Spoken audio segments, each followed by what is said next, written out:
There's never been a TV show bigger than Game of Thrones. For almost an entire decade, the fantasy series had the entire world in a chokehold. Whenever an episode came out, we would all be watching it at the same time. So it's no surprise that the premiere of its highly anticipated prequel, House of the Dragon, has made history. And in today's video, that's exactly what we're talking about. Let's dive in. First off, House of the Dragon premiere most watched in HBO history. If you thought the super disappointing end of Thrones had soured people on the franchise, think again. Now, over 3 years after the series ended, we've finally gotten another show set in this world, and people are all in. The premiere was the most watched in HBO history, with almost 10 million viewers across linear and streaming in the United States alone. What's more, it was also the largest series launch on HBO Max across the US, Latin America, Europe, the Middle East, and Africa. As far as the United Kingdom is concerned, the premiere pulled in 1.39 million viewers for Sky, which is also a record for the Comcast-owned satellite TV operator. And, unsurprisingly, it was also a huge hit on social media, where fans started celebrating the return to Westeros. On the day of the premiere, House of the Dragon was the longest trending topic on Twitter and ranked #1 for 14 hours straight. Plus, it also trended #1 on Google Trends. HBO Max and its app kept crashing, mainly on Amazon Fire TV devices, and fans flooded Twitter with their complaints. Thankfully, the issue has been resolved now. So yeah, it doesn't look like people have lost interest in Westeros just yet, and keep in mind that this is just the first of many spin-offs. There's no stopping this train. Next, Game of Thrones has strongest week on HBO Max. In anticipation of the prequel, fans decided to binge the parent show, and this resulted in the series having its strongest week yet on HBO Max. The weekly engagement for the series in August is almost 50% above what it was in July and nearly 90% higher than in June. And obviously, this is good news for everyone who wants this to be an MCU-style franchise. And now, keeping this momentum up is going to be the real challenge. Here's the thing. Considering it's the first spin-off of Thrones, the premiere was always going to be successful. We're sure many tuned in out of curiosity and nostalgia, and some probably just decided to watch it because they missed the iconic theme so much. But you can be sure that analysts and investors are going to keep a close eye on the new series. The audience metrics have to continue the momentum over the course of this season's 10 episodes, especially since Warner Brothers Discovery CEO David Zaslav is hell-bent on trimming down content on the streaming service. He has recently doubled down on cost-cutting measures by killing around 40 shows and even shelving Batgirl, which has left many subscribers anxious about the content left when the company merges HBO Max and Discovery Plus next year. Most recently, the streaming service also took away 200 Sesame Street episodes, and we can all agree that's a proper tragedy.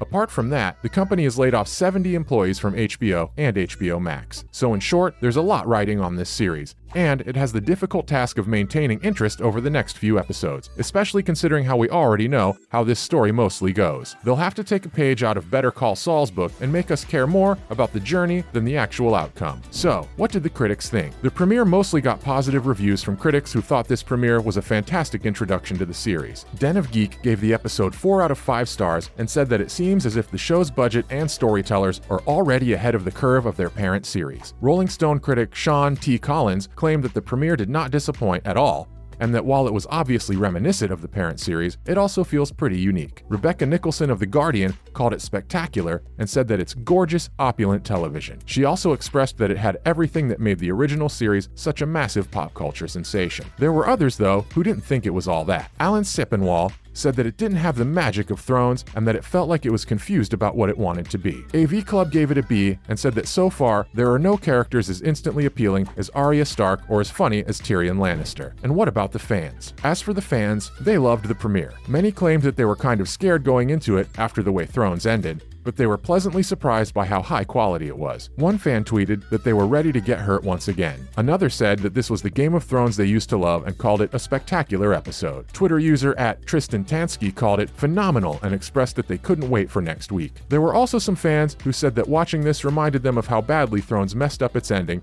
and how much they wish Season 8 had been different. One fan posted a story on Instagram saying that if they had a time machine, they'd go back and make sure D&D were fired before the final season. Yikes. So in short, the premiere of the prequel was a resounding success, and in our opinion, it's only going to get more popular with time. Plus, we're sure the showrunners Ryan Condal and Miguel Sapochnik are aware of what went wrong last time around, and they'll be determined not to repeat the same mistakes. George R.R. Martin's hands-on involvement is also really promising, and we cannot wait to see what these brilliant minds have in store for us. And that's all about how the House of the Dragon premiere was the most watched in HBO history. Now it's time to move on to some more related news. Other related news. First off, Emily Carey deleted Twitter. 19-year-old actress Emily Carey, who plays a younger version of Alicent Hightower on the show, found herself at the center of a social media storm when she made some comments about her character at Comic-Con in July. She expressed that she created the backstory of her character and that it was so much fun being able to go so in-depth with her. She called Alicent multifaceted and said that there are so many layers to her. She added that lots of people were already expecting her to be the villain, but by bringing her in younger, there was a lot more to explore. These comments did not go over well with fans of the books, who accused Emily of not understanding the source material properly and changing the character a bit too much. She recently spoke about this and said that's because she's a teenager. She's on all the social media and she can tune out all the hate that comes in because, at the end of the day, it's just a person behind a screen. She revealed that she did delete Twitter though because it was just too loud. And you know what? We completely get it. Next, George R.R. Martin wanted Thrones to be at least 10 seasons long. Like most of us, the creator of this fascinating world, George, also believes that the ending of the original show was super rushed. He recently told the Wall Street Journal that he kept telling HBO that it needs to be 10 seasons, at least, and maybe even 12 or 13. Unfortunately, he lost that battle because D&D were unwilling to go on, and they wanted to bring the series to a close as soon as possible. He also distanced himself from the final few seasons and said that he had no contribution apart from inventing the world, the story, and all the characters. But thankfully, he revealed that this time around, he has more influence and House of the Dragon's pacing will be much better. Finally, Steve Toussaint slams racist viewers. Steve plays Lord Corlys Velaryon in the series, and some book readers were outraged because they imagined the character to be fair-skinned. They claimed that this was the show trying to be woke and that they're ruining the world for long-term fans. But Steve is having none of this. He said that for some reason, people just can't see a rich black guy. They're happy with flying dragons, white hair, and violet-colored eyes, but this is where they draw the line. It should be noted that the character was never explicitly described as white in the books. And lastly, the 57-year-old British actor revealed that for every toxic person, there have also been so many others who have been very supportive of him. That's a wrap for this video. What did you think of the premiere of House of the Dragon? Let us know in the comments below. Make sure to give this video a thumbs up and subscribe to our channel for more videos like this. Goodbye for now, and see you in the next one.